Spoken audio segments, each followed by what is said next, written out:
가장 중요한 건 오늘 이겁니다. 삼성전자. 아니 지금 네. 우리가 계속해서 얘기하는 게 쏠림 현상이잖아요. 그러니까 그렇죠. 지금 가는 섹터, 가는 종목들만 움직이니까 네. 그러니까 저렇게 기업 펀더멘털이 됐든 밸류에이션이 싸든 이러저런 이유 때문에 들고 있는 종목들이 계속 흘러내리니까 미친 의미가 거라. 없어요. 의미가 예. 없어요. 어제 사실 앞서서 이제 김영철 대표님이 이야기한 걸 제가 대기실에서 들었는데 연중 고점 찍었습니다. 그런데 이제 사람들이 거기에 공감을 하지 못하는 게 지수는 좋은데 내 계좌는 왜? 이거거든요. 그리고 왜냐하면 상반기에 가장 많이 보였던 패턴이 뭐였냐면 가던 기업이 가는, 그런데 그 가던 기업의 위치가 여기서 정말로 또 갈까? 그런 위치에서 또 가버리고, 아 여기까지 왔는데 또 갈까? 하는 그 위치에서 또 가버리니까 많은 개인 투자자분들이 A라는 종목이, B라는 종목이, C라는 종목이 좋은 건 알아요. 그리고 이것을 가지고 있으면 수익을 볼 거라고 하는 어떤 기대감도 가지고 있습니다. 하지만 위치상 너무 높다 보니 비중이 적거나, 그러니까 수익을 볼 때는 비중이 적거나, 또 비중이 많을 때는 또 속도감이 안 나거나, 그러면서 사실은 지수 대비해서 계좌의 어떤 이 다이나믹한 변화가 좀 느껴지지 못하다 보니 정말 힘든 지금 시기가 아닌가 싶은데, 오늘 어떻게 보면 시장 전체적으로 거래대금이 정말 풍성하게 좀 나올 수 있을 만한 이슈는 당연히 삼성전자가 과연 영업이익을 얼마만큼 보여줄 거냐. 만약에 앞에 숫자가 9자가 찍히게 된다면, 저는 반도체 IT 최근 한 2주 정도 좀 쉬어갔잖아요.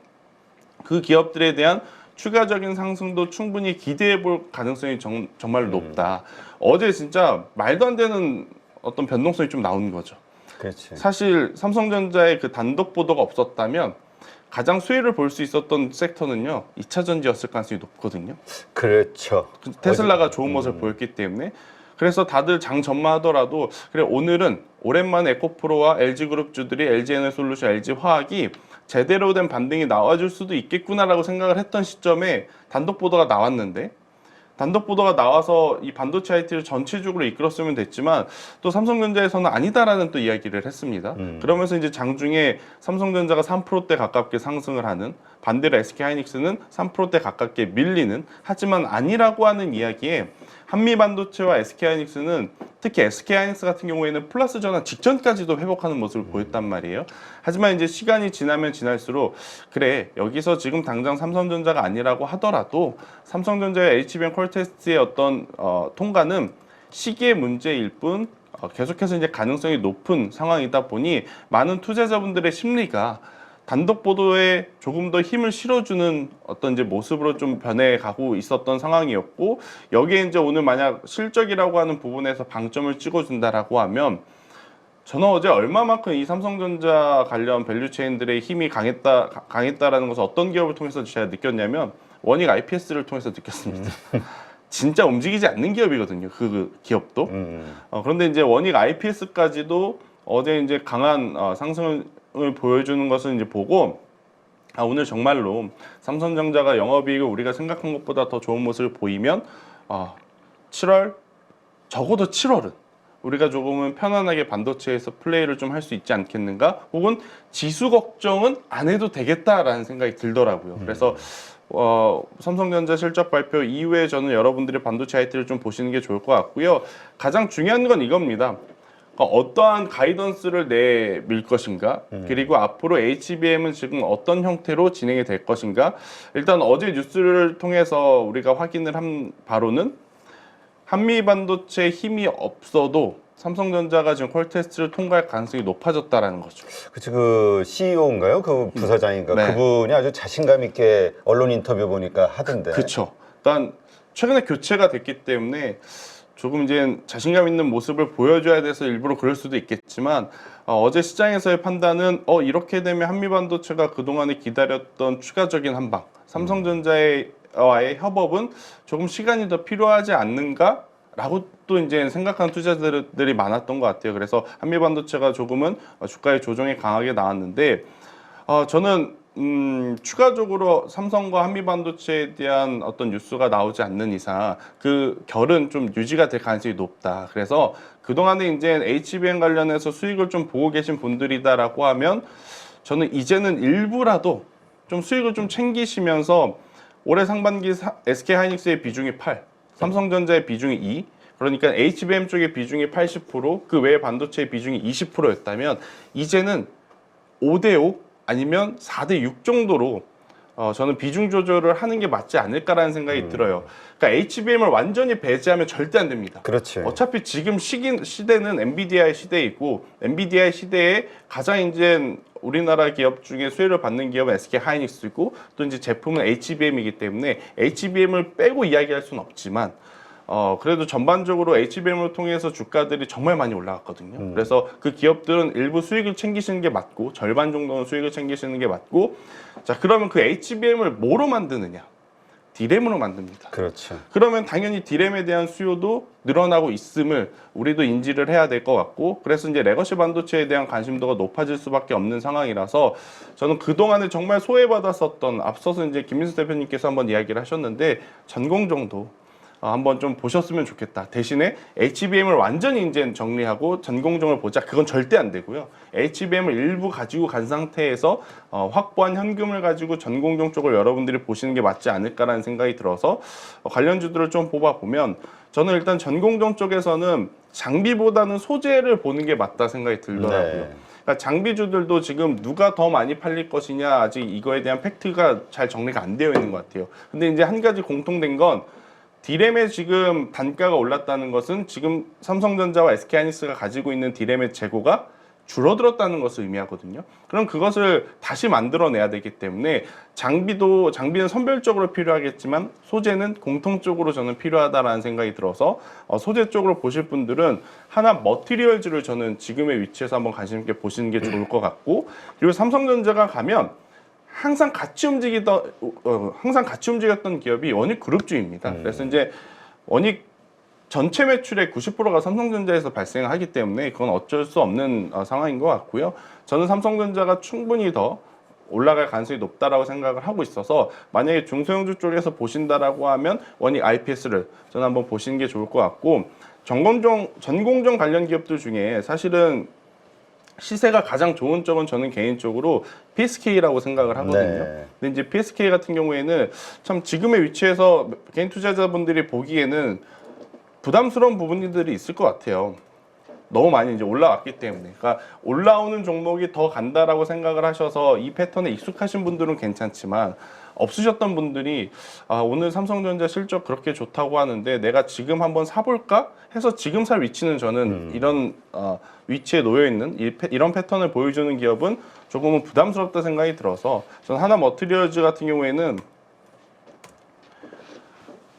최근에 움직인 게 거의 없습니다. 그런데 이제 주봉상 보게 되면 이 그동안에 돌파하려고 했었으나 못했던 이 고점을 지금 시원하게 돌파를 할 것이냐 말 것이냐 재료와 수급 뉴스를 좀 기다리고 있는 상황 속에 만약에 오늘 삼성전자가 굉장히 좋은 성과를 내면서 시장을 이끈다라고 하면 이러한 기업들이 오히려 더 단기적으로도 매력도가 있을 뿐더러 올해 하반기까지 저는 지켜봐도 괜찮지 않을까 생각이 들고 있고 원익 IPS는 정말 안 올랐죠. 그러니까 안 오를 수밖에 없습니다. 제가 이제 실적을 한번 보여드리면 원익 IPS는 2021년도 이제 매출과 영업이익을 굉장히 좋은 흐름을 좀 보여준 이후로 2022년도, 23년도 그러니까 캐파스 투자가 계속해서 이제 지연이 되고 조금 미뤄지고 축소가 되고 하다 보니 실적이 안 좋아서 어떻게 보면 주가가 밀리는 건 너무나 당연하다. 삼성전자 밸류체인 혹은 삼성전자 매출이 아무리 높다 하더라도 우리에게 숫자를 보여주지 않으면 반도체 IT 혹은 제조 산업군 같은 경우에는 주가가 정말 오르지 못한다라는 것을 보여줬던 이제 원익 IPS였는데 그동안에 이제 실적이 좋지 않았던 부분에 따른 기저효과가 발생이 되고 있고 만약에 삼성전자의 성과가 나오게 되면 원익 IPS도 이번 2분기에는 적자가 축소가 될 수도 있고 혹은 서프라이즈 급으로 흑자 전환이 될 가능성도 저는 높게 보고 있어서 만약 흑자 전환이 되게 된다라고 하면 저는 이 주가가 지금의 위치에서 저는 강하게 좀 튀어오를 수 있다는 생각이 들어요. 네. 워낙 안 올랐던 종목군들 중에 하나이기 때문에 그래서 원익 IPS를 보시는 게 좋을 것 같고요. 하나 머티리얼즈는 주가가 천천히 우상향할 수밖에 없는 실적을 지금 보여주고 있었습니다. 우리가 전공정은 아직은 아니다.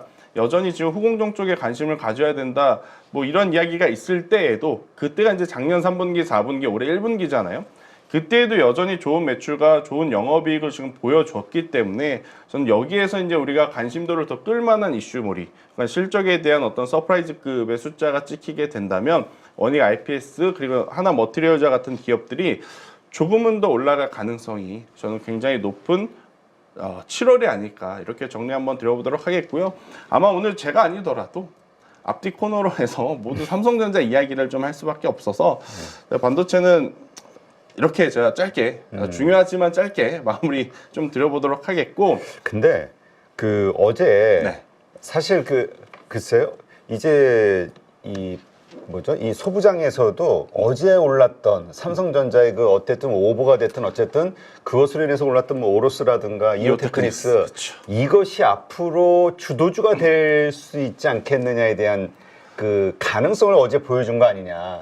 그것도 삼성전자가 그렇고, 좋다면. 네, 그것도 그렇고 어제 외국인의 수급은 뭔가 알고 있지 않았을까? 라는 생각이 들어요. 특히나 어제 현물 시장에서는 수급이 그렇게까지 좋지는 않았었거든요.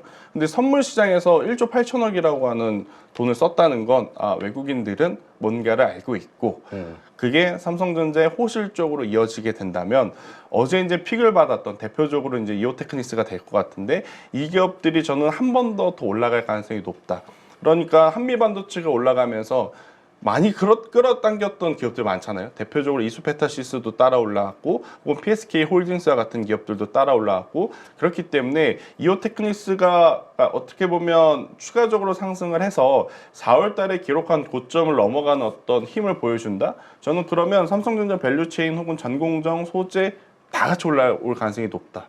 그러니까 반도체 안에서 이제 순환매가 이렇게 도는 거죠. 굳이 이제 편을 나누자면 후공정 대 이제 전공정이 되는 것 같은데, 만약 삼성전자가 좋은 성과를 내고 이오테크닉스가 출발을 따라간다면 일단 7월 달은 우리가 뭐 산업 기준으로 보면 여전히 후공정이 중요하지만 주식을 트레이딩하는 입장에서 저는 전공정 쪽 관련 기업들을 꼭 보셔야 된다. 그래서 이제 종목을 압축 드려보면 뭐 이오테크닉스도 당연히 이제 봐야 되겠지만 저는 그래도 출발 자체가 좀 낮은 위치에서 하는 걸 선호를 지금 하기 때문에. 밸류에이션이 만만치는 않아요. 네, 그리고 지금 시장이 하루아침에 꺾일 수도 있어요. 왜냐하면 지표가 좋게 이야기하면 물가가 안정화되고 있고 인플레이션이 둔화되고 있다라고 해석을 하지만 그걸 만에 하나, 정말 만에 하나 말 한마디로 경기가 둔화되고 있다라는 표현을 한번 쓰기 시작을 하게 되면 나스닥도 S&P도 다우도 지금 고점에서 고점 대비 뭐 10%, 15% 그들은 그걸 건강한 조정이라고 불리우니까 그런 조정이 나올 수도 있는.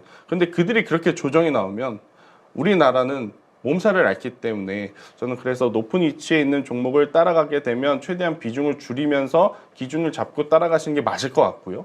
대신에 이제 낮은 위치에 있는 종목분들을 저는 선별을 해서 분할 매수를 통해서 이제 조금, 만약 전공정이 이번 주부터 관심을 받게 된다면 정말 오랜만에 관심을 받는 거라 긴 시간 동안 저는 관심을 받을 가능성이 높다라는 생각이 들어서 저는 전공정 쪽도 관심 있게 보자 의견 한번 드려보도록 하겠고요.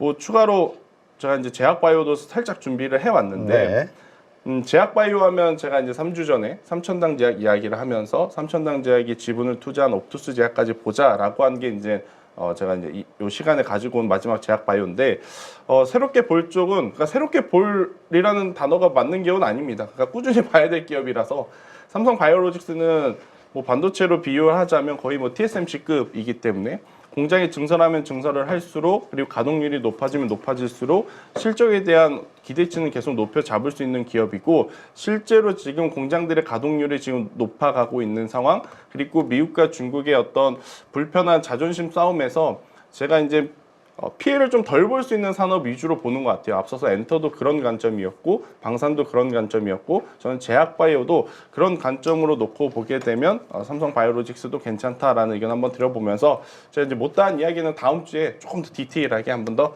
준비를 해서 소개를 드려보도록 하겠습니다.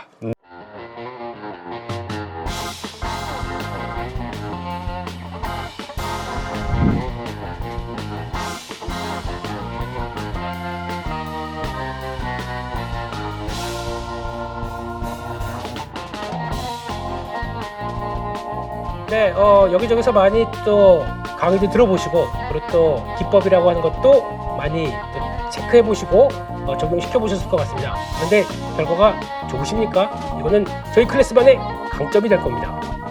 네, 섹터 분석을 왜 해야 되고, 그리고 어떤 섹터가 갔었을 때 이를 어떻게 초기에 접근하는지에 대한 여러 가지 방법들 생각을 많이 하게 되는데, 그에 따른 키포인트들을 알려드리고요. 김 대표는 이렇게 상업 분석한다. 그리고 또 거기서 종목을 찾는다라고 하는 여러 가지 기법들, 그리고 그에 따른 효과들을 충분히 노리실 수 있게 하나하나 세부적으로 말씀을 드리고요. 관심 종목까지 같이 스터디를 하시면서 충분히 시장을 끌어가실 수 있도록 그렇게 말씀드리도록 하겠습니다. 네, 라이브를 충분히 활용하겠습니다. 거기서 나오는 질문들, 그리고 또 매매하시다가 요런 때 참 애매할 텐데 라고 하는 제가 겪었던 부분들 그대로 담고 또 문의가 들어오게 되면 충분히 안내를 드리겠습니다. 이거는 저희 클래스만의 강점이 될 겁니다.